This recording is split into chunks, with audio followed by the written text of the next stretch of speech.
The large portion of our electricity generation is from renewable sources.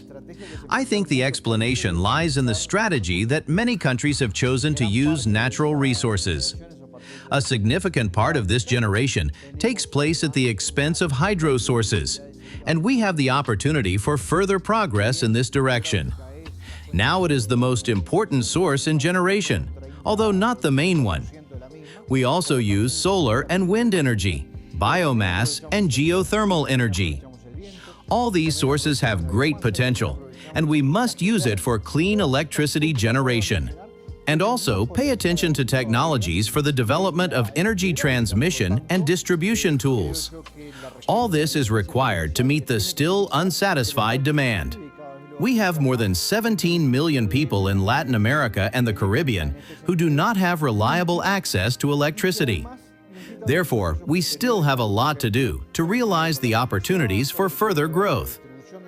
I think that the policies pursued by the countries of the region explain this reality that we have today. If we look at what the electricity market has been like over the past 5 years, then there has been a very significant growth in our region.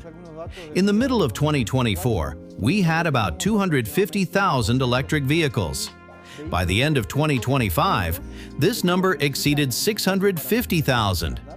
Such a rapid transition from internal combustion engines to electric vehicles causes a number of problems related to the transportation of electricity, difficulties in grids and charging infrastructure, as well as problems in the politics of countries, including in the tax sphere. So it is very important for us to discuss and resolve these issues in order to help governments make the best decisions in the ever-growing electric vehicle market in our region. Green hydrogen has a high potential because we use the renewable energy sources a lot. When we talk about how to separate water molecules to produce hydrogen, the renewable component becomes important and therefore represents a great opportunity to create an entire industry that will obviously grow over the next decades. I think there is still a lack of maturity in the use of hydrogen all over the world, at least specifically green hydrogen. When I talk about maturity, I mean costs. After all, at some point, it will be in great demand.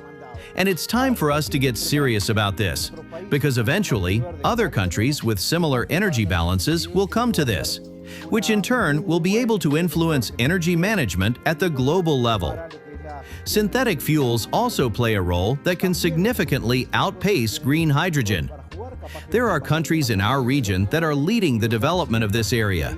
They also work in the interests of bioenergy and the production of biofuels.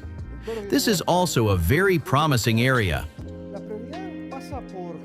The priority is the formation of public policy, the formation of institutionality. This has a lot to do with the whole economy, because we're talking about energy. And in order to see what the most decisive, safest, and most effective steps will be in the medium and long term, it is necessary to understand the clear rules of the game.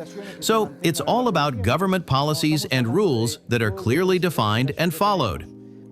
When we talk about all the production potential we have, when we talk about the need for transmission, distribution, production of environmentally friendly hydrogen, bioenergy, electric vehicles, all this requires millions and millions of dollars of investment. And these investments, which we want to bring to our region, need clear rules of the game that can allow all this to happen. We also need qualified specialists for this transition. So we also have a lot of work to do with the academia. All this needs to be done together with communities, with residents of areas where businesses are developing. In my opinion, these are the main challenges that we have to overcome in Latin America and the Caribbean.